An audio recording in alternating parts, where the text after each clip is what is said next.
Back for another edition of In the Huddle. Carl Dukes, put him up, along with my man Jason La Canfora, Brian Baldinger, part of this podcast as well. Merry Christmas, guys. We're recording this podcast literally on Monday. The next time we talk to you will be past, obviously, Christmas and looking towards the new year, but we got a lot of football to talk about. All right, Saturday we got 3 games in the National Football League. We will talk about the Christmas games and certainly talk about what we saw yesterday. But right now, there's still a lot to be determined. The NFC won't get determined until the final 2 weeks here. So the AFC looks a little bit different. But let's talk about Chargers New England. And by the way, Drake May, he's coming along, Jason. I mean, like, he's starting to look the part. Yeah. He played really well yesterday. Chargers at New England Saturday. That's the 1 o'clock game. We'll talk about the 4 o'clock game, Denver, Cincinnati, which is big for Cincinnati. They absolutely need that game. And then Arizona, which basically is falling apart, taking on the Rams, who are ascending. Let's start with Chargers, New England first on Saturday. Yeah, it's not an ideal scenario for a warm weather West Coast team to be going into Foxborough to play what I'm sure New England is going to want to make an ugly game. They're going to want to run the ball a lot. They're going to want to tire out a Chargers defense that is weary late in the season, that is having to travel, right after Christmas, cross country. But this is not your normal warm weather Chargers team. This is a Jim Harbaugh warm weather Chargers team where they want to run the ball more than you want to run the ball. They want to get down and dirty in the trenches at least as much as you do, probably more most weeks. And they're just adept at navigating 4 quarters of football and finding ways to win rather than charging when it matters most, which, they were doing for 40 years. So I think it's probably not ideal for the Chargers, but they've got some extra rest coming off of that big divisional win over the Broncos. We know that Herbert can make unreal plays when it matters most. Do they get a little healthier? It's early in the week. Like, is a Dobbins or anybody like that available for this one? And yeah, look, New England just gave Buffalo a scare, and New England made Josh Allen look mortal. Now, whether that's his hand bothering him more than other weeks, and I know he told Evan Washburn on the sidelines after the game that he got hit in his funny bone. He couldn't feel his non-throwing hand for a while. He had his, one of his worst games of the season. And I have to give New England's defense some credit for that. But this is the kind of game to me that Jim Harbaugh wins. It's a survival game. They're on the precipice of clinching. I mean, there's some scenarios that exist where I guess they could even clinch a wild card and take week 17 as sort of a mini bye, or week 18 as a mini bye. Yep. I don't think it'll be super aesthetically pleasing, Carl. I think that's exactly how Harbaugh wants it. That's exactly how Gerard Mayo wants it. It's going to be about Drake May taking a few early down shots, probably not as many as he should. And then can he make enough plays on third down to extend some drives and keep them in the game? I don't know what the total is on that game right now. I know going into the weekend, 42 maybe 42 over under. Yeah, and that game screams under to me. I don't know where it is right now. I haven't looked at the numbers. Yeah, it was 41.5 on the look ahead over the weekend. Yeah, and I loved it as an under. Then get it while you can. I think these teams might each run the ball 45 times. Yeah, listen, Gerard Mayo, too. The question is he going to be potentially on the hot seat, after this season? I don't see that. I think they knew what they had. I think they knew they weren't going to be very good this year. They just didn't know when they were going to insert Drake May, and now they have, and they're starting to get a sense of what that's like. I think they know what they need. I don't think Gerard Mayo gets got. I just don't. Look, this ultimately comes down to 1 or 2 people's decisions, depending on how your ownership group is made up of and how much of it is a consortium and how much of it is an individual. This is 2 people. It's Robert Kraft and Jonathan Kraft, who went out of their way to quietly, not succumbing to pressure, not, oh my God, you better do this, not the league office leaning on them to pick a Belichick successor. They on their own quietly inserted language into Mayo's contract years ago that let him know you're the next guy up. It's not McDaniels. It's not Patricia. It's not Steve Belichick. It's you, right? You don't do that then to then give this guy 1 year with a rookie quarterback and say, now we think we found the quarterback and we're going to fire you after getting 1 year with him. Like, I don't think you set something up that way unless you have a lot of conviction in it. And I think he would get at least 3-4 years to show what he can do, including, most significantly, more than 1 year with the quarterback who he was a part of selecting. Yes. Right? The Mac Jones thing, that was left. Mac Jones and Bailey Zappi and all that. That was Belichick stuff. Mayo was barely running the defense then. He sure as hell wasn't picking the quarterback. So you're going to give him 1 year with his quarterback after you guys, in your wisdom, anointed him years ago, quietly, privately? I'd be real surprised if they did an about face. Doesn't make sense. I'm with you on this. I like the Chargers. New England going. I think it's +5 right now. That number may change. I just feel like the Chargers are in a must-win as well as they continue to finish out the season. Look, they have playoff aspirations. We know where New England is. I think the craziest thing right now, potentially, Jason, as we talk about the games on Saturday, guys, we're looking ahead past Christmas. We'll get back to the Christmas games in a second. Denver at Cincinnati. The Bengals are alive. And this is the craziest thing to me. Obviously, we know that if they beat Denver, they'll own the tiebreaker. Now, they need help, all right? And we can get into all of this as we get past if it actually happens. Because if it doesn't, it's unlikely they get in. But if they do beat Denver, that's number one for the Bengals. They own the tiebreaker. And so all of a sudden now we're talking about if the Steelers and the Broncos lose to the Chiefs in Week 18, and we don't know if the Chiefs have clinched, whether Mahomes is playing. So that's why there's a lot of iffy stuff going on here. But the fact of the matter is the Bengals just need to win out and see what happens. They've got a shot to get in, Jason. They're still alive, and when they were 4-9 or whatever, they were all but mathematically expunged, and I thought they were done. I didn't think they'd have any sliver of a chance. No clinching scenarios would exist for them to secure a postseason berth. I thought by week 15, let alone week 17, and they're still alive. Wasn't a tour de force performance against the Browns. They weren't super impressive. Defensively, they made plays, and Dorian Thompson-Robinson is not an NFL quarterback right now. And good on the Bengals for turning him over and being aggressive as a secondary and making some plays. But that they let the Browns hang around. It wasn't Joe Burrow's best day, but now it's 7 straight games where he's thrown 3 touchdowns or more. I mean, it's pretty crazy. And, Jamar Chase, he's going to make sure Jamar gets his touchdown every week. They're going to keep rewriting their record books. They're going to keep diving into the pocketbook of Mike Brown and letting him know just how much he's going to have to pay. And I think they'll score points on Denver. Denver's defense has fallen off a little bit here in recent weeks. I think people have figured out some of their blitzing tendencies. They're getting burned for a lot of big plays. When they bring the heat, Joe Burrow can diagnose things really quickly. And conversely, Sean McVay is not putting guardrails on Bo Nix. He's letting this kid throw the ball 35 times a game, and we're going to win or lose with you, and I'm playing the long game with you. And they'll be teaching tools and learning moments. But, newsflash, we're probably not winning the Super Bowl this year. But if we get in the playoffs, it's not going to be because I take the air out of the ball and try to win ugly. I'm going to empower you because you're going to be here for a long while with me. And so they're going to get points. I think it's a game that's played in the 50s. Again, depending on the forecast, which I have not looked at. And often the forecast this far out don't tell you the real story. Sure. Like if this becomes, a -5 and 50-mile-an-hour wind game, then obviously it ain't going over. If you take the kickers out of the equation, it's not going over. If you take deep balls out of the equation because of the wind, it's probably not going over.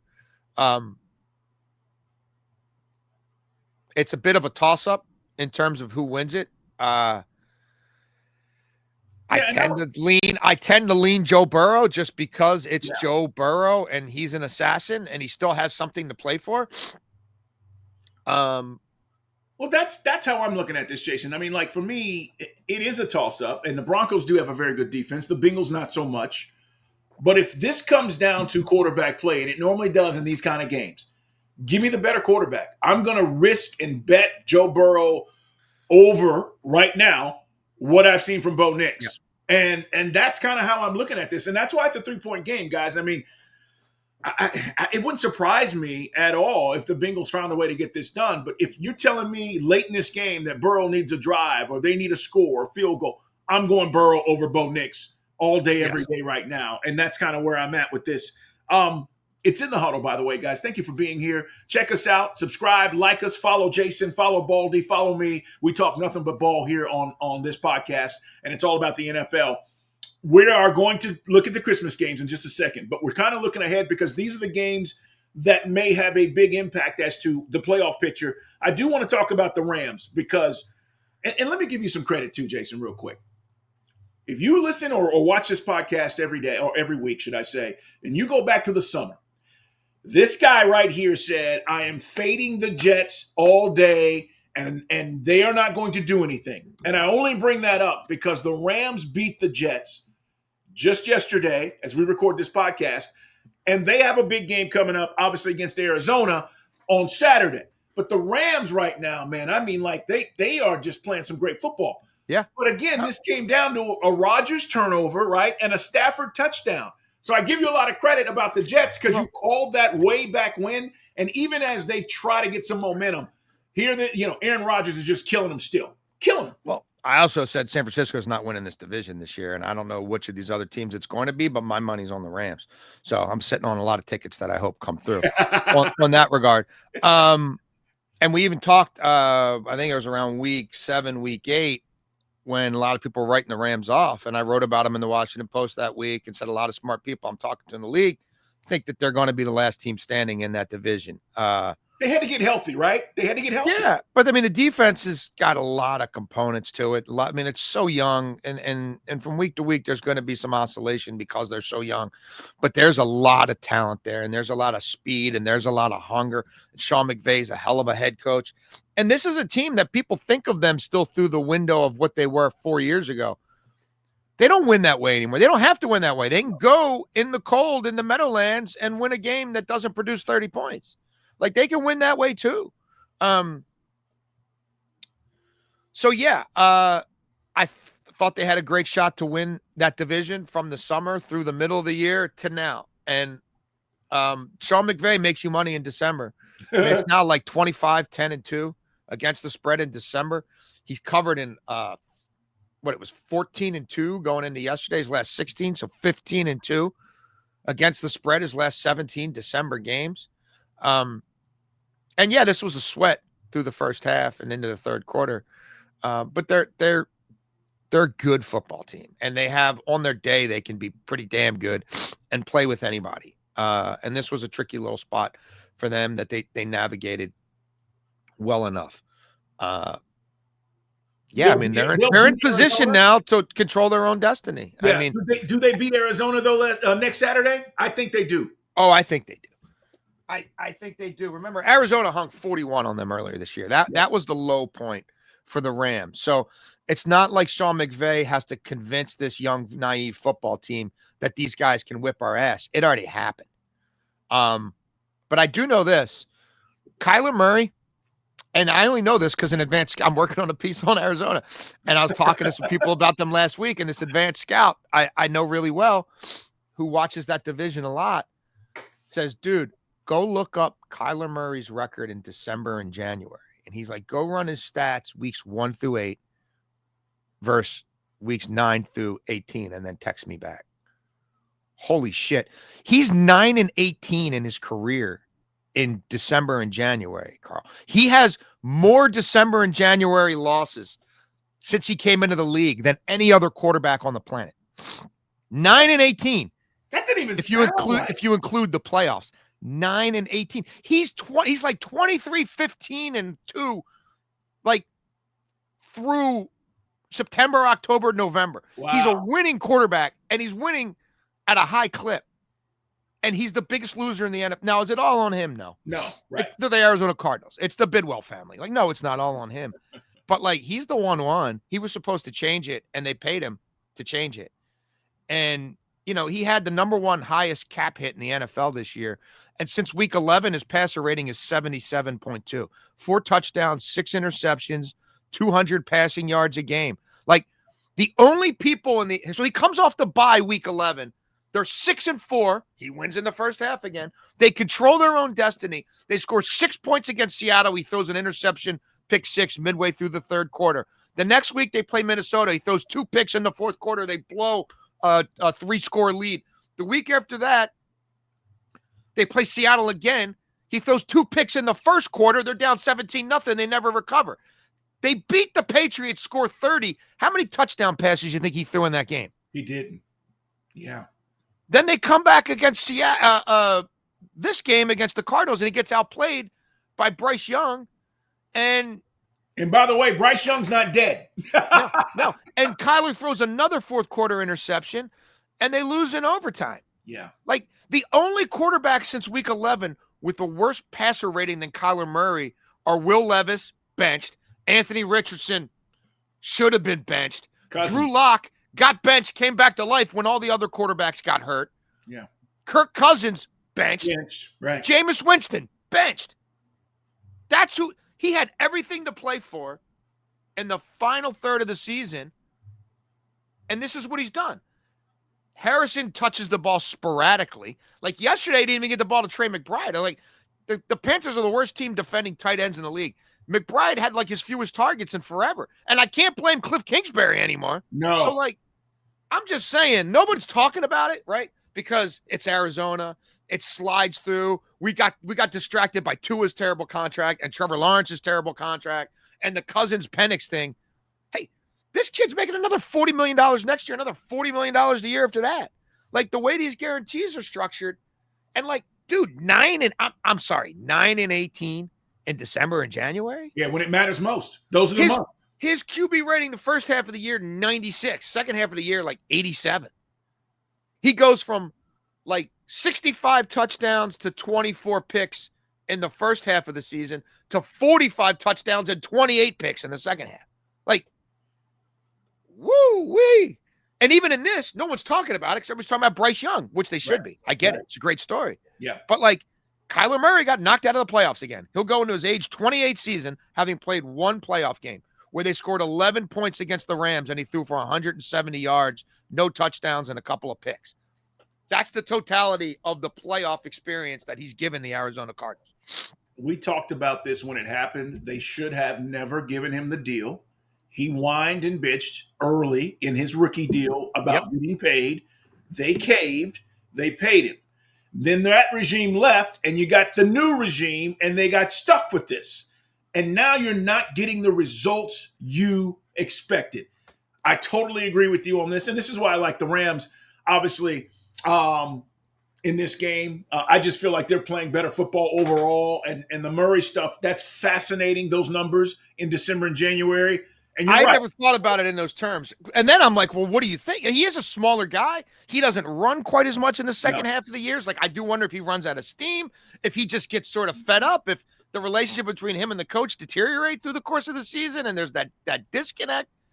If you want to throw in a Call of Duty joke, you can. I don't know when that stuff drops. Nobody plays that game in my house. I can tell you about Fortnite and Madden and all the crap they do play in these zombie games. Nobody plays that, so I don't know. But people say, I guess they dropped this through the course of the year. I don't know. But it is pretty staggering. It is. It's in the huddle, guys. All right, let's take a look at a couple of stories that just happened. I am astounded at what I'm seeing with Sam Darnold. And not because, again, of any one particular thing, but he has put together, guys, a terrific season.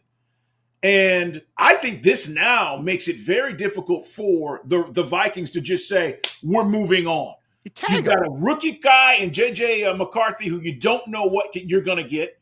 You feel good about it, but then Sam Darnold has shown you he can play at a high level. He was great again yesterday, Jason. They are 13-2.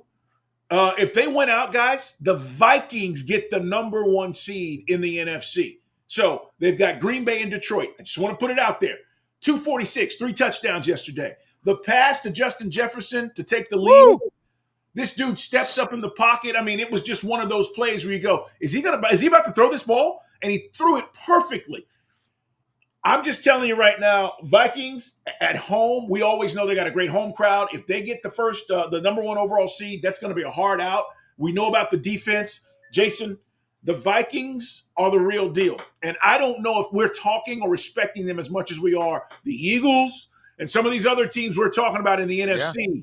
We should be. I think it's Sam Darnold bias. That's what I'm getting to. I think everybody looks at that team and they go, oh, they're good at everything, run game, blah, blah, blah. But nobody wants to give him the credit.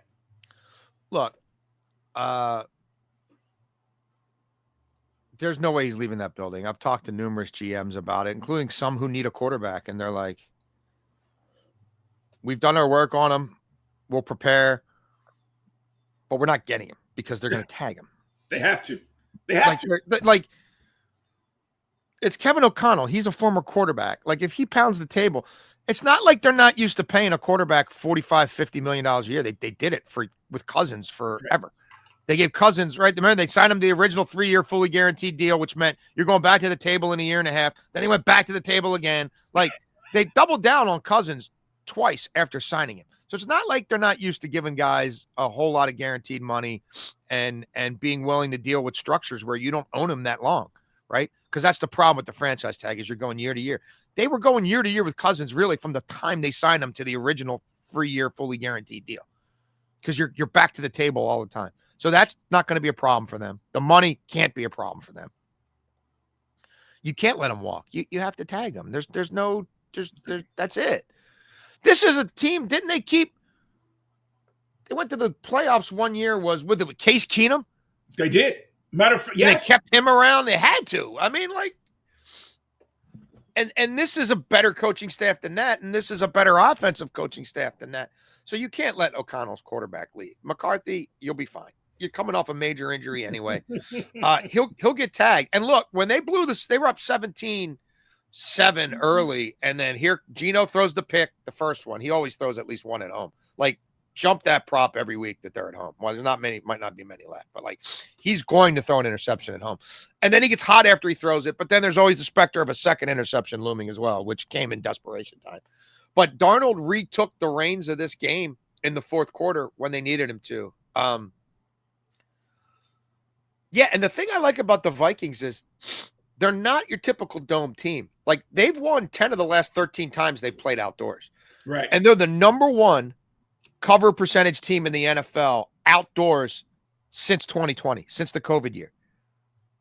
They went into that game yesterday like 19-9-2 against the spread outdoors since the start of the 2020 season. It was like a 680 cover percentage. And then they went out, and if you had them at 2.5, they covered. If you had them at 3, they pushed, but they didn't lose you.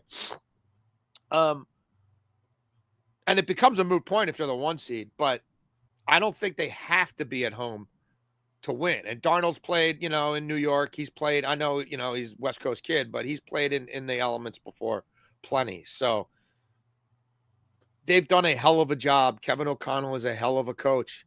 And yeah, they haven't been talked about enough. I agree. They're going to be interesting to watch in these playoffs. Let's talk about Washington because Jayden Daniels wrapped up offensive rookie, right? Yesterday, he wrapped it up. That'll do it. 5 touchdowns, game winner. They're down. Now, we understand that when your quarterback gets concussed like Jalen did, and you saw Kenny Pickett come in, and by the way, hot garbage, all right, Jason?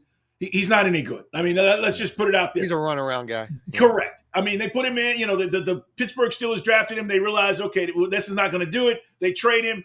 First time we've seen Kenny Pickett, and I get it. You come in under those circumstances, but he was not impressive at all.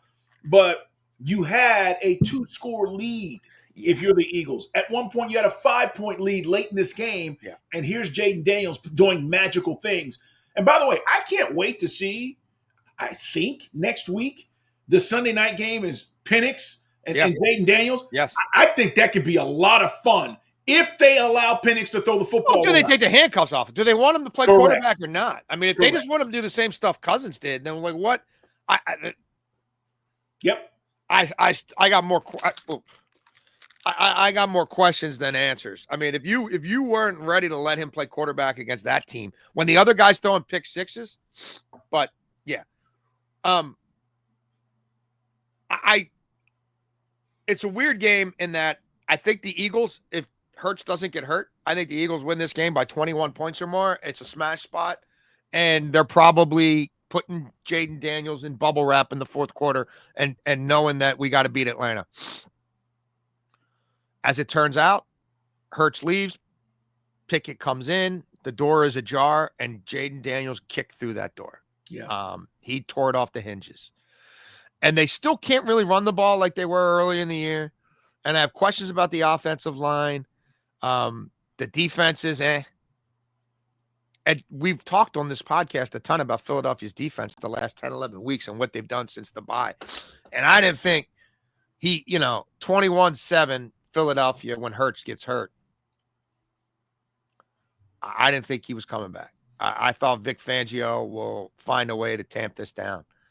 And he couldn't do it. And this kid, super impressive. I did not think he was going to produce. He needed 34 to win. I didn't think he was going to produce 24, let alone 34. He got 36. And he got another crazy last second Alcola fantastic finish for the old people out there. If you remember back in the day, the highlights. Do you remember the Alcola fantastic finish? Alcola can't wait. I'm like, what the hell is Alcola? They'd show the highlight. And never mind. I was stunned. I was stunned that he did that to the Eagles defense.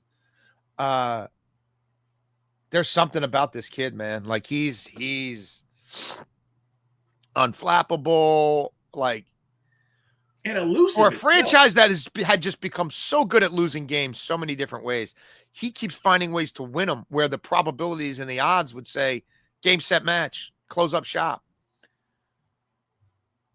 Jason, we know this. 5 turnovers? Was it 5 or 6? I lost count. Yeah. And they still win. Against the best team in football. Correct. 2 touchdown lead twice, led by 5 late. And they forced 5 turnovers, the Eagles. So, yeah, it's crazy. But I was going to say, and we know this, we've seen it, and we may be seeing it in Washington. All it takes is this dude. If you get the right quarterback, he can completely change your franchise and flip it. And they go from a laughing stock in the league and a terrible owner to all of a sudden now, I got to watch on Sundays because I don't know what the hell Jayden Daniels is going to do. That is a complete 180 from wanting to watch these games with the Commanders, and it's all about that kid. It's in the huddle, guys. Let's talk about a couple other things we saw. You mentioned Michael Penix. He was good. Here's what I was impressed with. He let the ball go, and the timing of the ball being where it needed to be was there. He had 6 drops in this game yesterday against the Giants, who are terrible. We knew that. But the fact of the matter is you wanted to see him be able to handle the job, and you saw it. And to your point about taking the reins off, I don't know if that's going to happen. I think they're going to have to if they're going to win out. And we see an improved Carolina team. That's who they finished with. So if they're going to win out and win this thing, get a chance to get in the playoffs, I think they're going to have to because we know Washington will key on Bijan next week. But your thoughts on Penix and Atlanta and what you saw yesterday as the Falcons beat the Giants? They had 2 pick sixes, by the way. Yeah, no, Locke is, that's a Matt Judon pick 6. How about that? Crazy. I wish they would have started this whole thing sooner. I just think that's the part that like this game could have been 2 weeks ago, right? And then the Raiders game could have been the ramp it up game, and then this could have been the coronation game, and now the kid's on fire, and we built them up for 3 weeks, and now we got this Sunday night thing against, but it's not obviously what they did, and that's not where they are. But you would expect that each week they put a little more on his plate and are willing to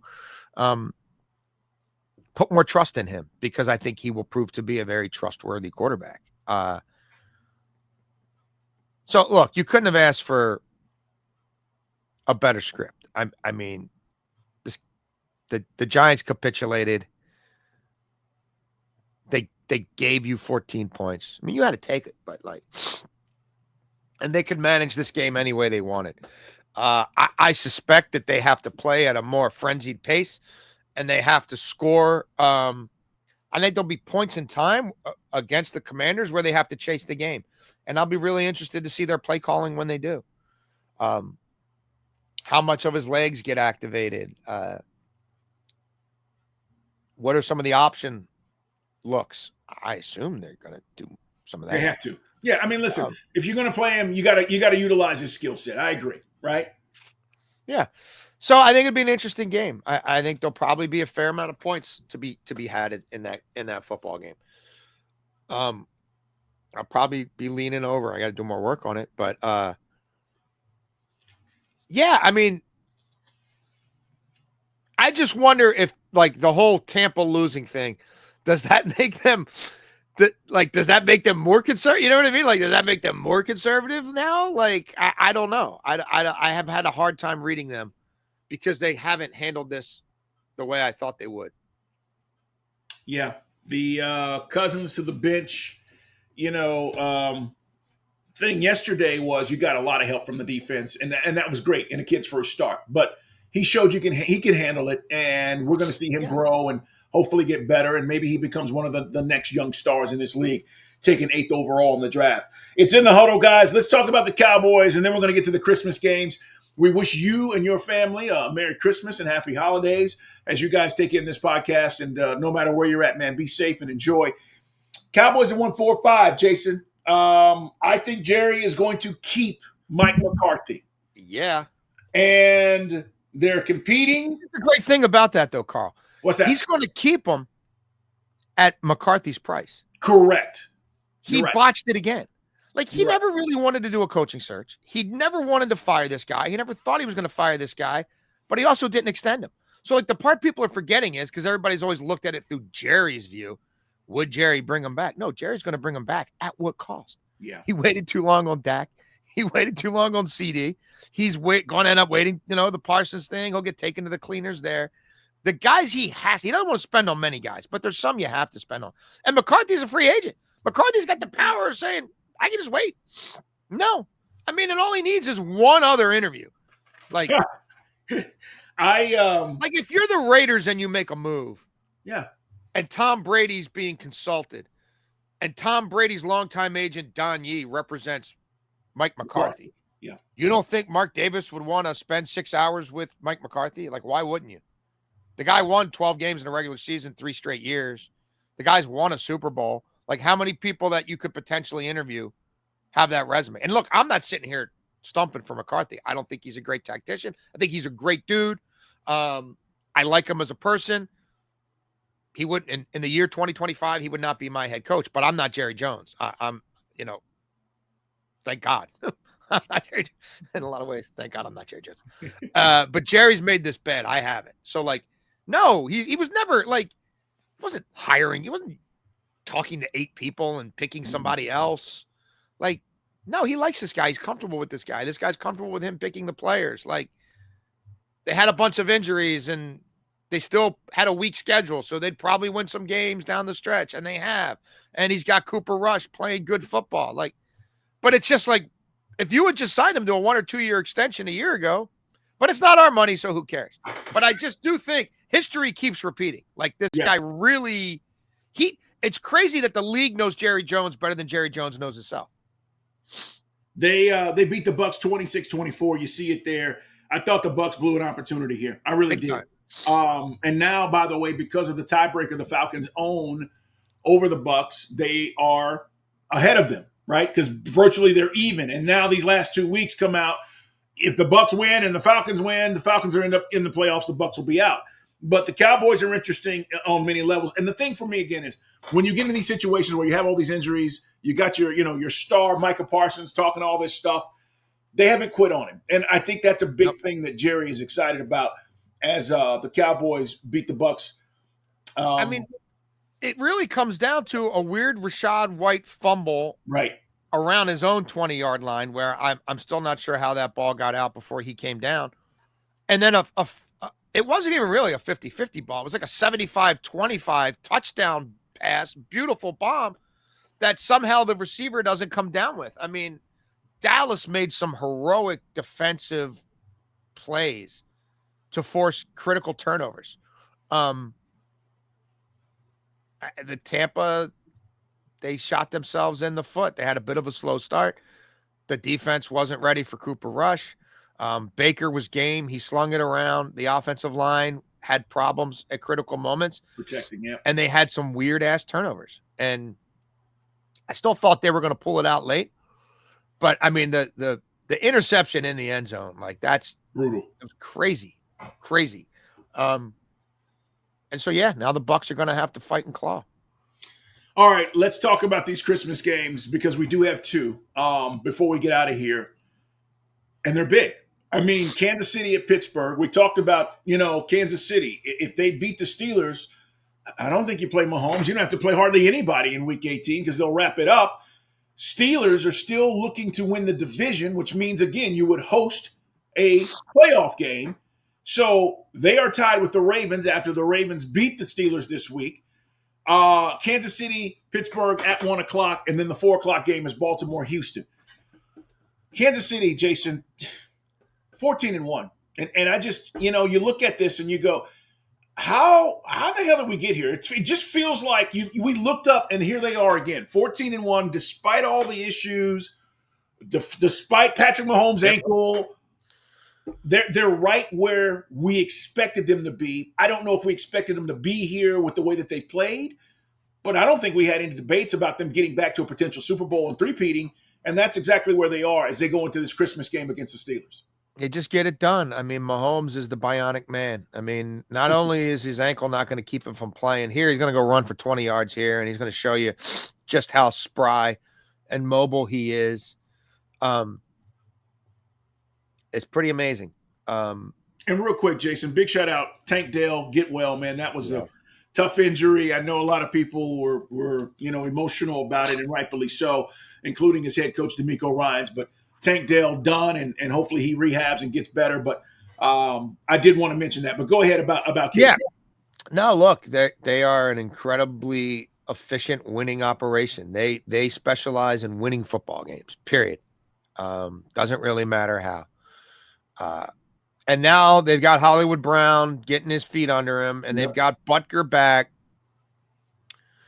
They're very deep at the running back position, even though you go back 8 weeks ago and they're signing Kareem Hunt off the street and he's getting 25 carries because this kid Steele is fumbling the ball and Pacheco's out long-term. And now they're so deep there that they, Edwards-Helaire, we don't need you. I still think the offensive line could be their undoing, although Joe Thuney seems to be settling down at tackle a little bit. That's not ideal, but they've overcome. They overcome. I mean, they just Reed and Mahomes overcome. Now, playing again on 4 days, I don't know. Like, my thoughts on this game is Andy Reid's playing the long game, and Mike Tomlin's looking at his box score saying, there's a lot of different ways we could break this game down on what just happened in Baltimore. But when we beat them in Pittsburgh without scoring a touchdown, we ran the ball 42 times and they ran the ball like 25. And when we lost in Baltimore to them, they ran the ball like 42 times and we ran the ball like 26. And like the Russ the Russ pick six had a ton to do with it. And the Russ late fumble in the first half where he's got him in position to score, that had a lot to do with it. But ultimately, the ground game, the line of scrimmage was controlled by the Ravens in this game, and they won pretty comfortably.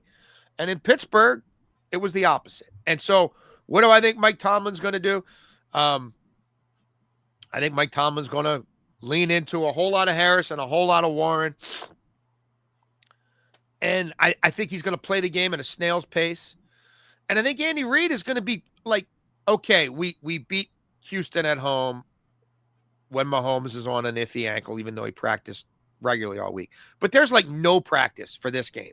Right. And you're traveling around the holidays, and it's Christmas Eve, and it's Christmas, and we're not even barely in the building. And like, is he okay just running the ball too? Because like I would think he is. Like Watt and Herbig and those guys did not do what I thought they would do in Baltimore. But at home in Pittsburgh with that crowd behind them, is he going to let his offensive line? We're 14-1. We playing with house money. We keep defying the football gods. Am I going to have Patrick Mahomes drop back 30 times? No way. Against Queen and Highsmith and Herbig and Watt and let this whole thing crumble? I think he's going to say, Mike, you want to run it 40 times? I want to run it 41. So I'm on the under. Like, that's my read on this game. Like, I don't think it's about style points. I don't think it's about aesthetics. Like, I think it's an old school backyard football game on Christmas Day. I agree with you. Yeah. And like, that's how I see it. Jason, long possessions and a lot of runs, and the clock keeps moving. Well, I think the bigger thing you just hit on is the quick turnaround. Like, this is uncanny, guys. Like, it's one thing to have a short week, but then to turn right back around, and as you said, traveling. And here's the other part about this. We take this for granted, but these guys are humans. They have families. They have kids. This is Christmas time. Pregnant wives, the whole time. These guys are playing on Christmas Day. Like, there's a lot going on, and it is a quick turnaround. I'm with you. Let's make this simple and easy. Here's our game plan. We're going to run it one more time than they run. And if we do, it'll be a close game. And, you know, our kicker, like, both kickers are good, so that scares me a little bit on the under, because not a lot of kickers are good anymore. But that I just think Andy Reid, like, he doesn't get too cute here. Like, he you know, I don't know. It's smart coaching, man. Let's be honest. At this point, do they both want to win? Yeah. Do they need it? Well, they're both already in the playoffs. This is just, again, you know, let's not risk it. Let's talk about Baltimore, Houston real quick. Ravens, what'd you think last week, and how do you feel about this game going on? A huge win for them. I mean, that was the boogeyman. Tomlin had beat them 8 of the last 9. Lamar had only beat them once. He didn't even play great in that game. They needed to strut their stuff a little bit, and they did. They scored 34, believe it or not. So I know we got the graphic there.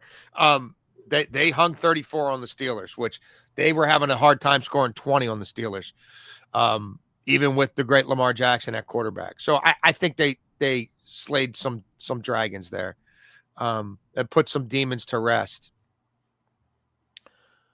And, like, I look at this game, and Baltimore has a chance to win the division, and I don't know what Houston. Like, they just saw Tank Dell go down. Like, their tackles suck. Like, they suck. Like, their offensive line is garbage. Are they going to risk Stroud getting hurt now?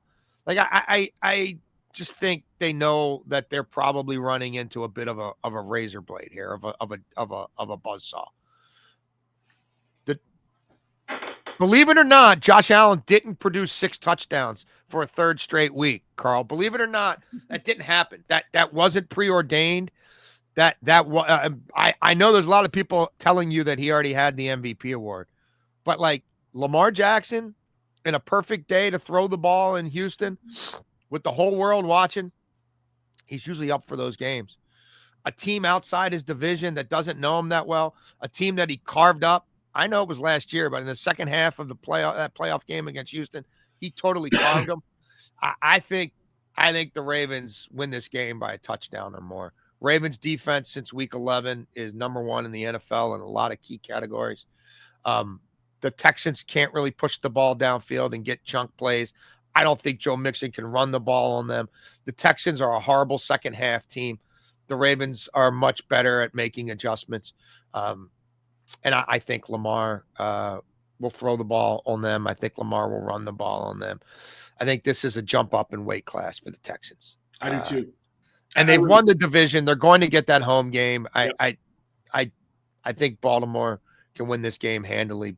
Baltimore has been far better covering on the road than they have been at home. Is the number right? 4.5. You like the number? Yeah. I like the number. I got it at 3.5 over the weekend. Yeah. Usually I would go heavily with overs here, but I just don't know how much Houston's going to score. Like, if Houston doesn't score early, they're not finishing drives late. Yeah, I'm I like the Ravens here. Guys, it's in the huddle. Subscribe, like us, tell your friends, and Merry Christmas. We wish you and your family a very Merry Christmas and certainly a Happy New Year. We're going to be back, though, next week talking about all this stuff and how it played out as we get to the last week of the season. And then it's playoff time, guys. It's January, so it's right around the corner. Make sure you subscribe. And again, Jason, Merry Christmas to you and your Merry family, Christmas, man. brother. Thank you, brother. All the best to you, the pets, the fam, everybody. Yeah, we will talk to you guys later in the week, guys. It's in the huddle.